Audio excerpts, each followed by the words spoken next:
As fascinating as the vast constellation of possibilities that is Go was, competition never was terribly great for my self-esteem, so I think it's time for something a little more subjective.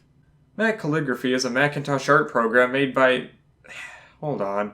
Enzan-Hoshigumi. Yeah, them. In 1986. At least that's what it says on the discs. Version 2.0 says 1987, and the flyers in the box, which I don't have, say 1988. So we're just going to say it's from the late 80s. It's really an embodiment of why I love the software of the era. Personal computers are relatively new, the Macintosh was definitely new, and everybody was still figuring out what could be done with this amazing boundary-pushing hardware. It's about a somewhat niche interest, at least over here in the West, and everything about it is beautiful and oozes charm. Because English mugs words from every other language, the word calligraphy is derived from the Greek word calligraphia, meaning beautiful writing.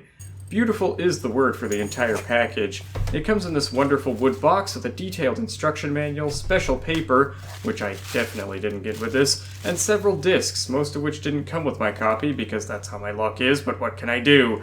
At least they're on the garden.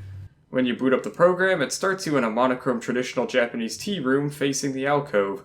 Creating an atmosphere within a program is something I miss, and MacCalligraphy is packed chock full of that. It's great. It even has a tea ceremony break option. What purpose does this serve? None, really, but I love it anyway. It even changes with the seasons, and little details swap out each time you visit. It's just too bad I know almost nothing about calligraphy. I feel like this program may be lost on me and my sloppy brushstrokes. There are some wonderful pieces included that are apparently done with MacCalligraphy. I have no reason to doubt it, but I also have no clue how either. They say it's not the tools you use, but how you use them, which probably says something about my limited skill as an artist. Remember when I used to do full title cards? Fun times.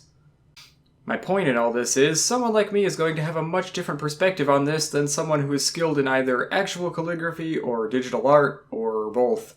So it might be best to think of this less as a review and more as a retrospective. Luckily for me, the manual is pretty friendly to both those who are new to calligraphy and those who know nothing of moon runes of either the Chinese or Japanese variety.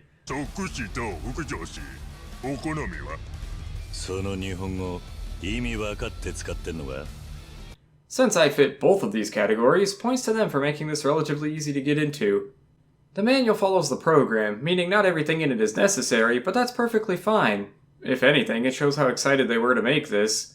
They even had wishes of it changing word processing or desktop publishing as we know it, though they do say they had no illusions it would ever become accepted in daily office life. As far as I know, MacCalligraphy never took off, but it does serve as a very early precursor of things like tablets, electronic pens, and the like. Now we have pressure-sensitive solutions for if you wanted to do digital calligraphy. Yet, this feels different. It really is meant to replicate this very specific method of doing things, best as they could with the current technology. I did say this would be more of a retrospective than a review, so some of this is going to be my process of eventually making some writing and art in MacCalligraphy. First things first was experimenting with the settings and basic strokes, the washi, the style, and the touch.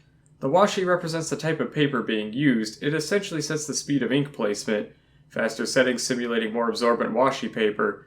In my experience, I prefer slower and Edo or even Kyoto washi. It defaults to the fastest, so my preference clearly isn't universal. The styles are how long the tail of a stroke goes for after being released. I tend to go for longer on it, but it defaults to the shortest. I'm sensing a pattern here. Still, I've changed that up a bit in my time with MacCalligraphy.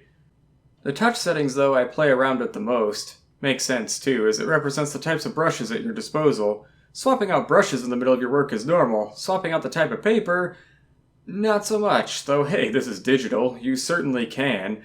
You can even create custom touches, and the program does come with some of its own as well. You can even turn on a dry brush and an underlay for more options when it comes to creating whatever masterpiece you have brewing in your mind. Although, the first thing you have to do when you open MacCalligraphy is grind some ink into the simulated inkwell.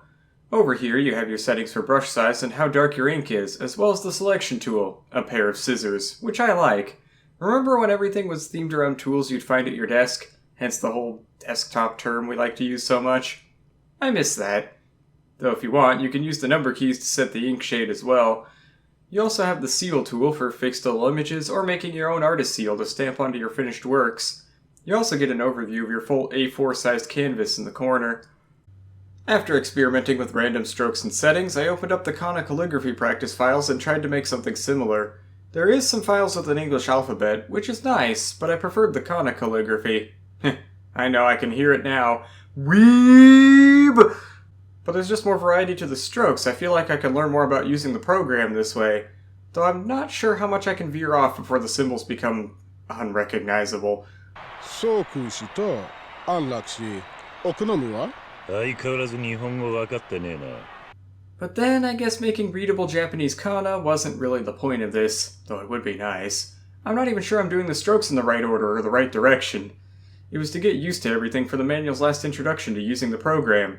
Bamboo. First the stalks, then the joining stems, and then a variety of leaves, and you know what? Despite the fact I couldn't seem to do a whole lot without it being sloppy, I was still having fun. I have my doubts it's really the fault of the program itself, considering my zero experience with it or what it's trying to emulate. For all I know, maybe it works better on real hardware. You should remember to set the CPU cycles down if you emulate this, at the very least. As a little finishing touch, I made a seal to stamp onto the piece. The Japanese symbol for rodent, or at least something that looks close. That final touch I could use when I make something in the future. Something to tie everything together. So did MacCalligraphy rock the world? Not that I know of. Is it a good program? I don't know enough about actual calligraphy or art programs to give an opinion on that. If you have an opinion on it, feel free to tell me. I'm curious. Did I have fun with it? Certainly. I'm doing this video because I found it to be an interesting piece of software. Yet another program that tried to do something that's commonplace nowadays way, way ahead of its time. If nothing else, I can certainly appreciate that much. Sure, there's no customizable paper size and no text features. Even some of the example pieces that came on the discs clearly used an external program to insert actual text into it. I've taken emulation footage and stitched it together in GIMP to create full images, though it does at least export to a few different formats, though they may not be modern. If you do use it, it's best to think of it as one tool in a suite rather than a complete graphic design program. Just like an actual calligraphy set, I suppose. Maybe it'll even get me to try the real thing. This is Tanara Kuranov, signing off.